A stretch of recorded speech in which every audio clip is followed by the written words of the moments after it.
But my name is Anna Taggart. I'm the fitness director with Texas A&M University, and I've been getting a lot of questions and emails about people asking about our live fitness classes, because that is something that we offer. And I reached out to Stephen because I was like, hey, let's set up this call with everybody at the same time so that I'm not having to continually repeat myself or send the same information. So I am going to share my screen with y'all, and I'm going to go through a little PowerPoint informational that we use to train our staff, just so that you can see kind of how we do things on our end. So I'll get that set up really quick to share the screen with y'all.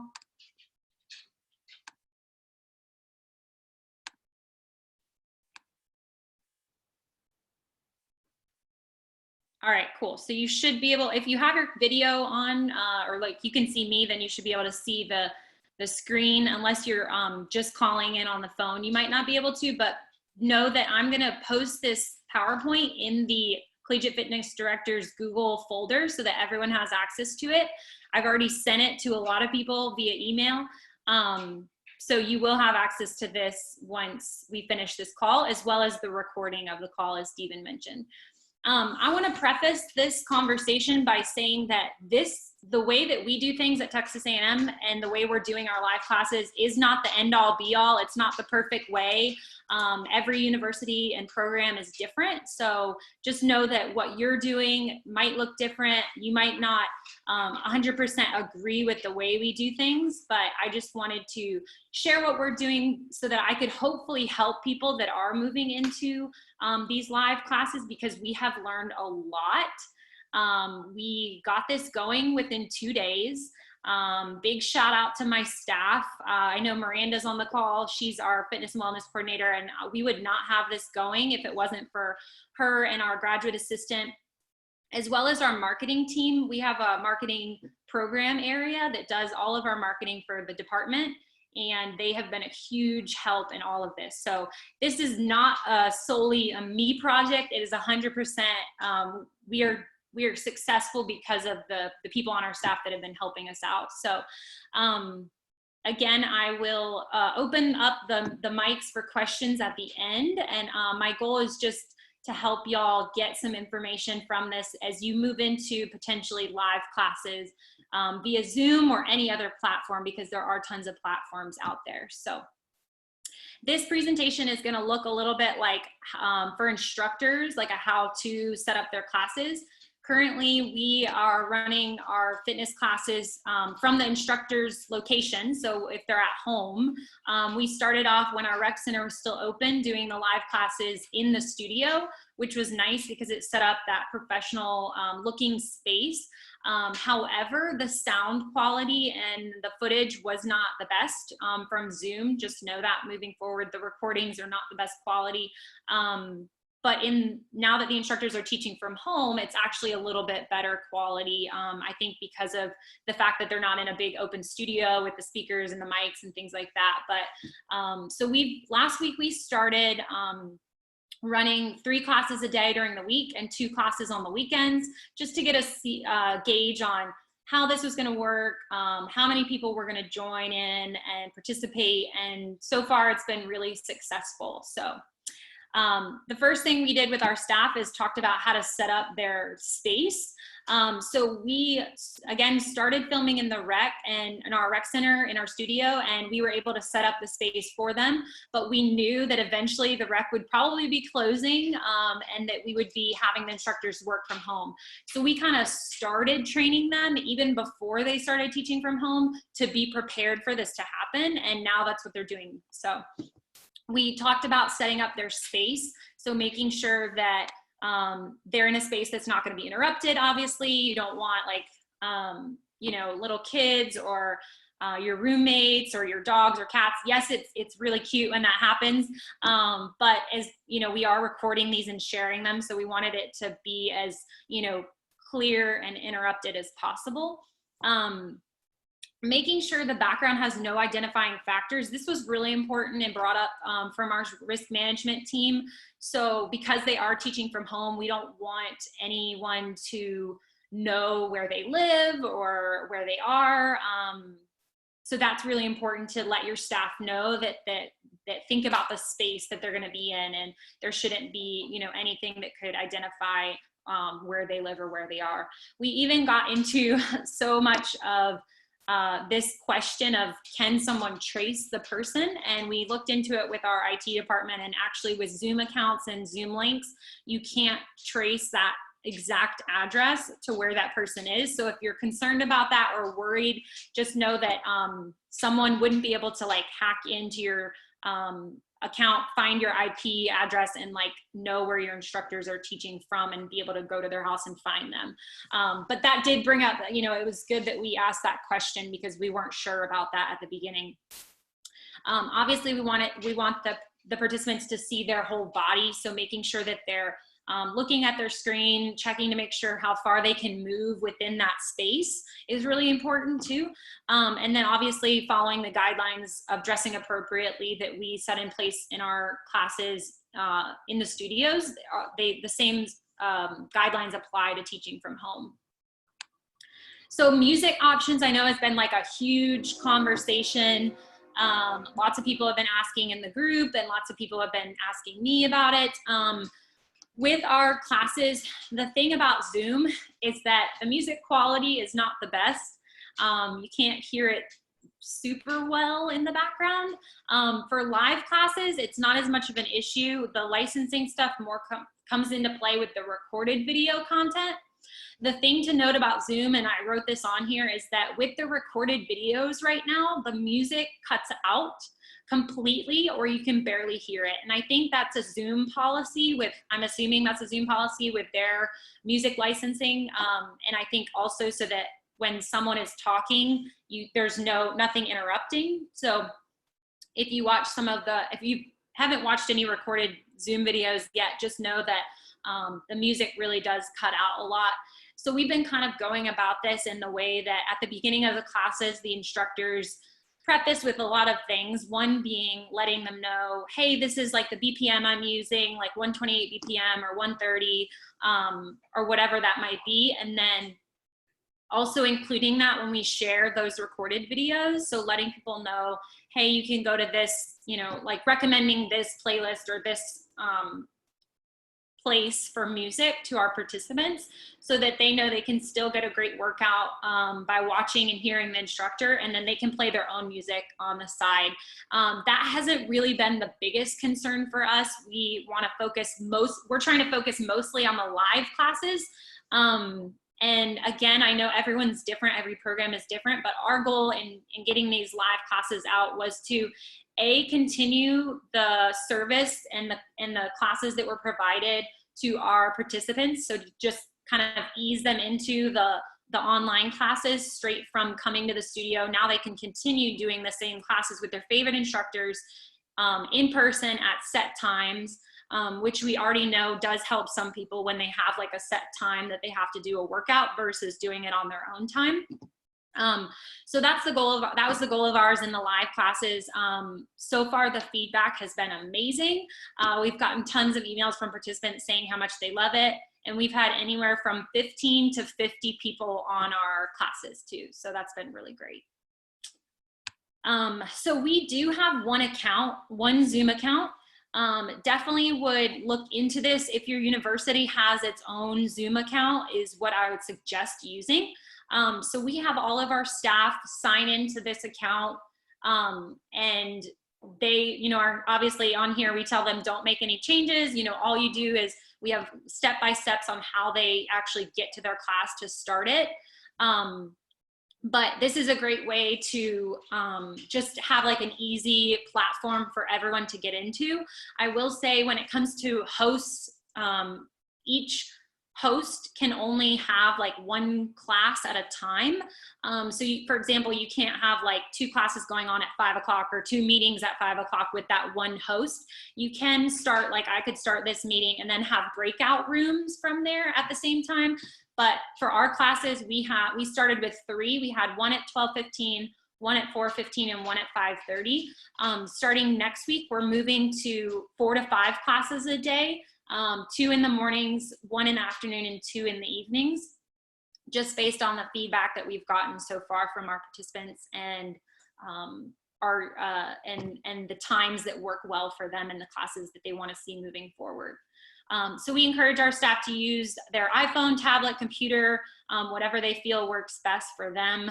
We did purchase a Digi gimbal stabilizer, which holds your phone, and it is really great for class footage. So we purchased that and used it for the in-studio classes, but right now, since the instructors are teaching from home, they obviously don't have access to that, so they're just using their own personal devices.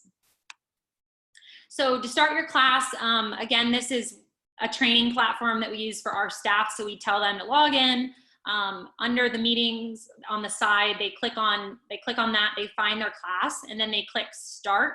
We encourage them to do this 10 or 15 minutes before so that they can test it, see what the camera angle looks like. We do let them know that, you know, once you start it, participants are going to be able to start seeing you. We also immediately force mute all participants and don't let them unmute themselves. So like you all are now, you're not able to unmute yourselves. And that is really, really important. So I highly encourage y'all to think about this moving forward, especially if you're providing a link to anyone and everyone with no passwords or stipulations on who can and cannot use this link.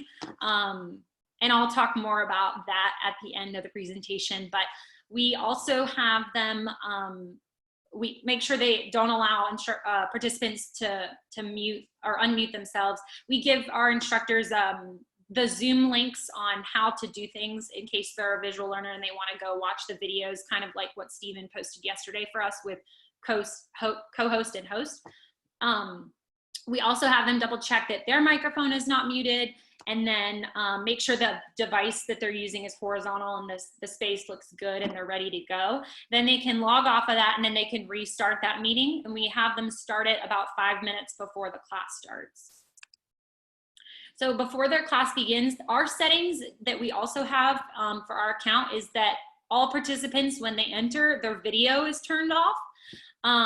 So hopefully, you know, we don't have a lot of people that return on their videos, but again, this is just a safety feature that we've implemented moving forward.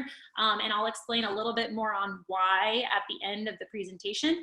But as new people join, as you all have done, your video can be off and then you have access to turn it on. So as soon as the co-host or host goes in and I close your video, then you will not be able to reopen your video. So we encourage our staff to do that, to manage participants, keeping their videos off as well at the beginning of their class. So we have 5 minutes before the class starts, we have the instructors tell the participants what equipment they need, obviously offering lots of options.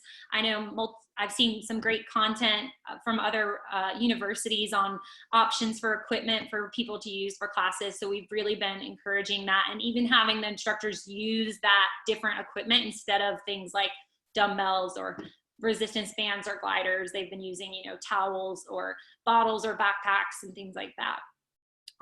We have the instructors give them a countdown. So like 5 minutes, 3 minutes, 2 minutes, whatever, until the class starts. We also found the feature, and we haven't implemented yet, but we are hoping to moving forward, where you can actually lock the meeting. So if as a host right now, I can actually go into the participant section and lock this meeting so that no one else new can join. And we haven't 100% decided if we want to do that, but we may moving forward, just as another security feature to keep people from joining, maybe that would be displaying inappropriate content throughout our meeting. Oftentimes this could happen later and not at the beginning. So if we lock that meeting, then people won't be able to join it later. So at the start of class, we obviously follow all the same policies with a live in-person class. So we have the instructor introduce themselves. They tell them what class they're teaching, the length of the class, equipment needed, options, the goals of the class. So whether, you know, if it's a 45-minute yoga class, how that layout is going to be, what the theme is or the goal of the class for the day. And then most importantly, I know this has been a big topic of discussion, but we make sure the instructor tells participants that although I can see, or you can see me, I cannot see you. So we have them still provide all the options, modifications on and giving information on how to do the movement, but knowing that participants are making sure they know that they're moving within their limits, moving with what feels best for them. So just the same things we would say in a class. I do have an assumption of risk statement that is from our website, and I know that's been a topic on the Collegiate Fitness Director's Facebook page. So we were told by our HR that we're allowed to use the same assumption of risk that we have for all of our programming. We did decide to have our marketing edit that just a little bit to include online platforms. So we have changed that, and I did upload our statement to that feed about people that were asking it. It's also included in the presentation when I share it with you all. We also have the instructor, after they give this announcement at the start, if there's any cameras that are on, you know, they real quick turn off those cameras before starting the class. During the class, obviously we have them pretend like they have a full class in front of them, act normally. I know we've talked a lot about how it doesn't have to be perfect. I know I've done even calls where I've been a participant or an instructor and my dogs walked through, and you know, if that happens, that's cool. It's a great laugh for people, so that's fine too. Obviously we just don't want like someone's dog or barking the whole time during the class type of thing to disrupt it. We have our instructors play around with different angles. So thinking about how this is different than a live class. So maybe for their movements, they don't always face the front. You know, they just like a live class too, in the sense where you might be walking around and showing different things. They're doing those different things during the class. We've also had the conversation with our staff about, hey, you know, in a normal 45-minute or 30-minute HIIT class, you might be doing a lot of coaching where you're walking around a lot and maybe just demoing the moves. In this video and in these classes that are virtual, you're doing those movements the whole time. So it is gonna feel a little different. I've had some of our staff say like, oh my gosh, I haven't, you know, done a 30-minute HIIT class in forever. So it's been nice to have them allow them to experience this different type of teaching as well. We have them keep the camera in the same place so they don't adjust, you know, they're not moving their screen around or anything. They just set their camera up, they push play, and they start their class.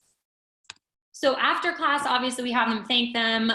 We remind them that all of our classes are going to be recorded and posted. As of right now, we are posting our videos at the end of each week. So like on the Friday is when we're uploading our recorded videos. And then we also make sure that they log out of the Rec Fitness Zoom account, because we've already had a couple of folks just on our leadership team that have accidentally logged into the account for something else. So it's good to make sure that they know to log out of that account. And then last but not least, we provided a test link for people to play around with this. All of our instructors that are with the university, students, faculty, and staff, they have their own Zoom accounts through the university. So they've been able to like set up meetings and practice this as well. But we created a link for them to try it out. And I definitely encourage y'all to have your staff, you know, try it out or do a practice run or something before actually launching your live classes. There are tons of video tutorials on the Zoom account, so I know we shared some of those videos with our staff as well. So the most important part of this conversation is things we've learned along the way. And if anyone knows Enneagram personality test, I am a 2 with a wing 3. So I am a helper. And so I want to help, you know, as many people as possible. So that's really why I wanted to share this content. So the first thing I want y'all to know, if you haven't already heard, Zoom roulette is a thing. We've experienced this twice, and our university has experienced it a lot already with our Zoom meetings.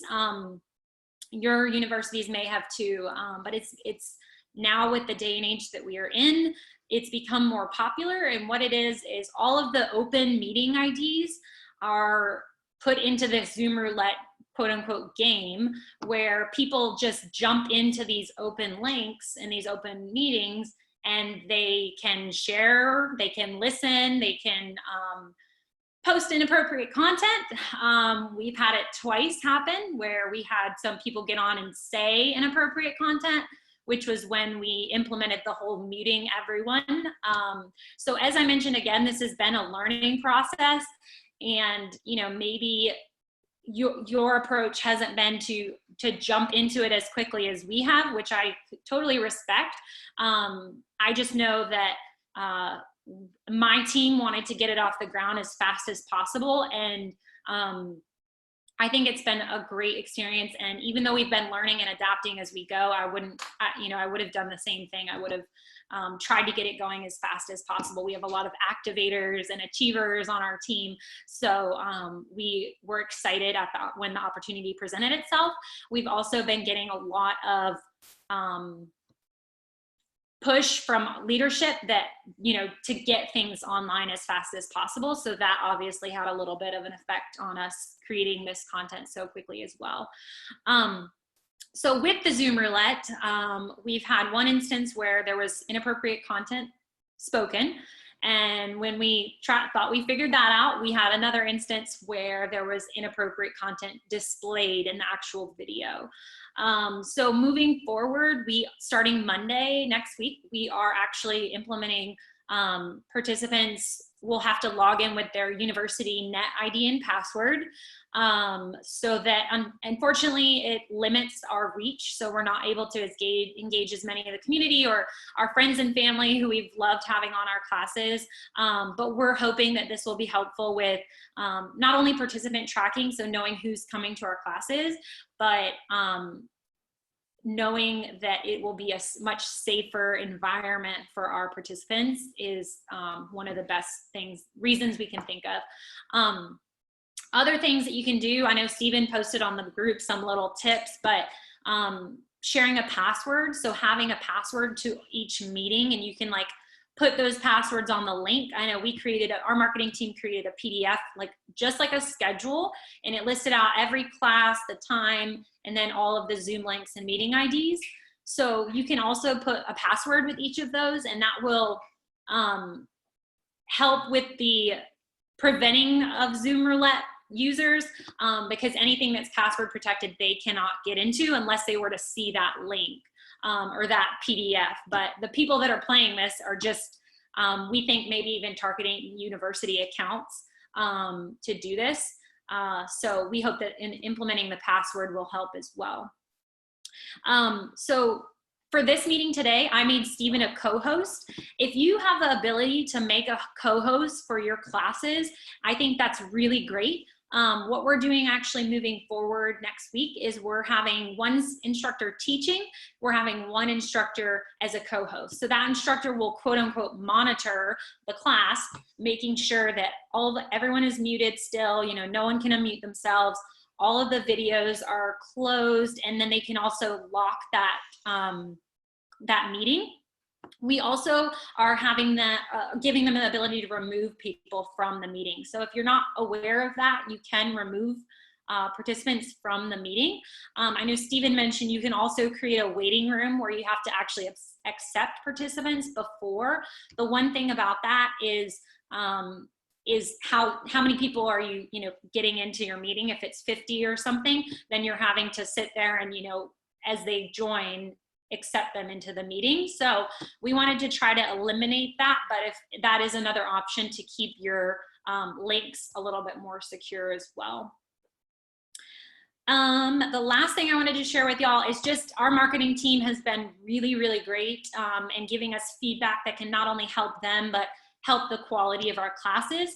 So one thing, as I mentioned, the recorded Zoom video quality is not the greatest, and it does probably need editing.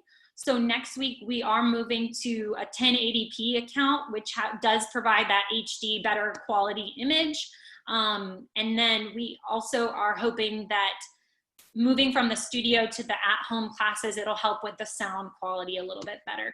I know we've had some awesome instructors that are more tech savvy, which I am by no means a Zoom expert, but they've come up with different options on how you can hook your Bluetooth speakers to your sound. And if you're speaking through the Bluetooth speakers, then your voice comes through clearly on the recording of the video, obviously.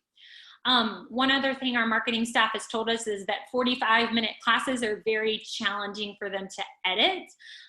So moving forward, we actually are going to be using our schedule for live Zoom classes, and then we're going to be having our instructors record separate 30-minute videos, which I know a lot of y'all seem to have been doing as well, as having maybe even if you're not doing live classes yet, you're already sharing like recorded or pre-recorded classes, which is great too. So moving forward, we're going to do that.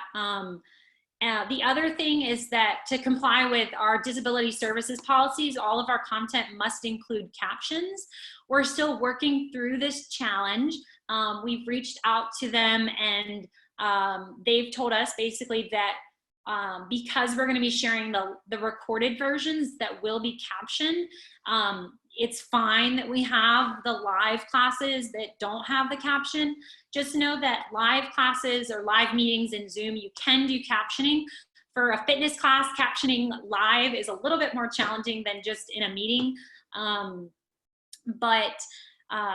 We did provide a place with our schedule where people can submit a request if they need accommodations. So we have people submit, and basically they would email me within 24 hours before a class starts to say, I need live captioning for this class.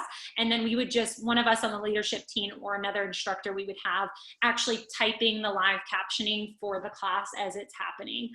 We haven't run into this yet. We haven't had any requests for this yet. But we do want to provide that option. So moving forward, I think that's a really good thing to think about as well, that maybe some people haven't thought about yet. So I think that's it, y'all. I know that's a lot of information, and I want to open it up for questions and all of that. So Stephen, you want to unmute people? Yes, I will. So a couple of things to add. I was jotting down notes for Anna's tips. Just a few other things that I've kind of discovered along the way that's helpful is one of the things you can also do is not only when you allow or to not allow people to unmute themselves, because sometimes if the setting's not right, what ends up happening is if you're trying to record something, it will display people's phone numbers or their faces. And so one of the things you can do is and I'm going to try it on Anna right now, is spotlight. And if we spotlight the video, the only thing that people will see is the presenter. So that's helpful when you're doing classes or even webinars, just so, you know, because many of us have dogs and kids and everything else. So spotlight video is great that you can utilize in that. And then I think I can't unspotlight Anna. Anna might have to unspotlight herself now. And then the other thing that we're seeing is there's a big push to help for bandwidth. If you can start anything on 15 minutes before the top of the hour or 15 minutes after the hour, because that helps with bandwidth of everyone's being in remote right now. And then also editing in YouTube. The YouTube editor has a ton of different features now. So animals are going wild outside, speaking of animals. There's a YouTube editor that's very helpful and very pretty easy to work with. And also it will allow you to utilize the captioning feature that's provided by YouTube. It doesn't do a great job, but it does do a decent job with providing captions. And then also one of the things Anna's actually done it for here is that you can turn off the chat feature in your settings prior to a meeting if you're running a live class. So those are just some additional tips. And then from there, Anna, can you cancel your spotlight, because I did it and then I don't have the authority to unspotlight you. So we can see. My option says spotlight video, but it doesn't say anything about unspotlight. Well, typically, I'm gonna try it this way. Okay, well, for the temporary, I'm gonna change it to allow you all to unmute yourself. So if we have questions, you can all do that now. Hey, Anna and Steve, can you hear me? Yes. Yeah. Okay, cool. This is Erin, and I talked to you earlier this week. Yeah. I had a follow-up question for you about requiring university ID for access. So our university does have the Zoom account like you were talking about. How is there a specific like setting when you're creating the meeting that you just click like require university ID to join the meeting or something? Is it as simple as that? No, it's simple as that if you want to just do a password. When it comes to the university ID, it's our account is like through the university. So, so they have it set up that way. Right now we're actually transitioning today to that new account, which our marketing staff has created for us. So we're still figuring out like how that process is going to work. But yeah, right now, like with this account, it's a different account.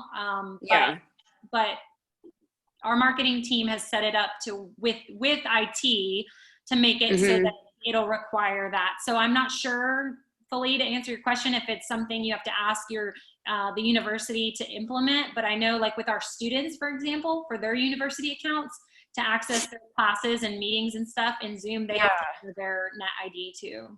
Yeah. Okay. I'll talk to our IT person about that because I feel like I think you're right. That will probably decrease significantly the frequency or the potential for inappropriate participation, like in the video or the mute or just, I think if it's a university person, they'll probably be more respectful, I would hope. So, okay. Thank you.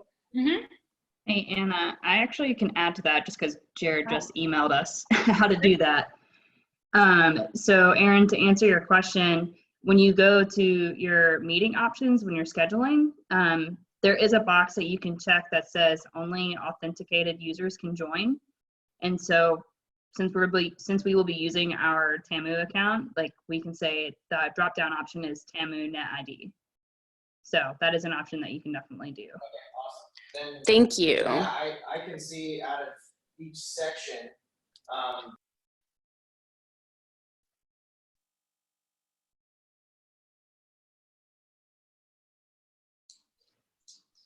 Any other questions? I have a question for you, Anna. This is Kenzie from UNT Rec Sports. And I just had a question about controlling how many participants that you have coming into each class. Are you guys keeping track of how many people are joining each class, or are you just kind of allowing as many people that want to join to enter the ID and join? Yeah, we're not putting a limit on it. We are tracking participation by just the instructor looking, at the screen. Like I could look down now, y'all could look down now, see there's 59 people on here. So that's how we've been tracking participation, but we have not put a limit on it. So far, we haven't reached, I don't think, more than 50 people in a class. Okay, perfect. Thank you. It is important to note on that too, because we've learned that if you have to look at, like the instructor or the monitor or the co-host has to look at the participation either at the beginning or at the end, however you want to do it. Because as soon as the meeting ends, you're not going to be able to see and go back to see how many people were in that meeting or class. Okay, thank you. I have a question, and I joined late. I apologize. So if this has already been covered, I do apologize. How have you guys been connecting your music so that the people can hear it well? So for the live classes, it hasn't been that much of an issue. There are settings you can play with. So our instructors have been actually telling us different ways that they figured it out. There's a way you can actually go into your Zoom account. When it first pops up and asks you, like, it'll say like camera or computer mic and computer sound or whatever, internet audio.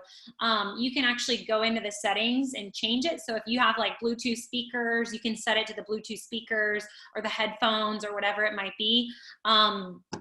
In our studios, when we did in-class recordings, the instructor had a mic on and obviously the sound was coming through the speakers. The quality was not great. The other day I taught a class and just had my music coming through my computer in the recording, and it sounded a lot better. So there's different options that you can play around with it. But again, we, even in the recorded Zoom videos, the music hasn't been great. But for us, it's not a big issue. Like we want to get the live classes are our focus. So for the recordings, we are recommending like music that people can play and things like that if they want to. Great, thank you. And not specific to Zoom, but if you're just opening it to anyone, you can technically teach from YouTube Live. And if you have a university or your YouTube account, you can teach YouTube Live, and YouTube has like thousands of royalty-free music that you can pick and choose from to overlay inside the live video there. So that's another option if you're not trying to limit who's watching it. Awesome. Stephen, related, is there a way we could do a YouTube one of these so we can like weigh pros and cons for Zoom and YouTube? Yeah, that will work, as long as I'll try it out before next Thursday, but Krista and I can do our teaching online through YouTube. I'll just do a trial to make sure I can share a screen that way, because I haven't used YouTube Live before, but otherwise Krista and I can do the one next Thursday through YouTube Live, as long as we can figure out how to share a screen, and that way we can all experience it that way. Cool, thank you.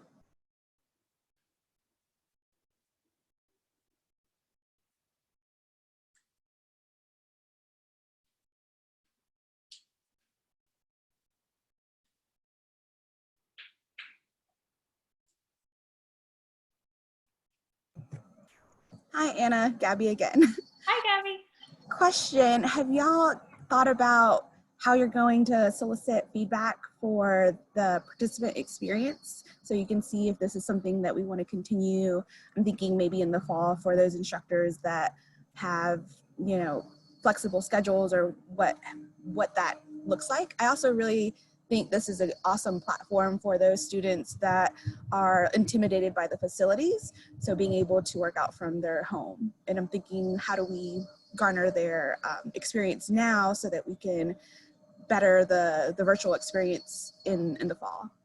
Of course, yeah. So one of the things that we do always with our participants, so I guess backtracking, we do sell group fitness passes, so like an unlimited pass for the semester, that type of thing.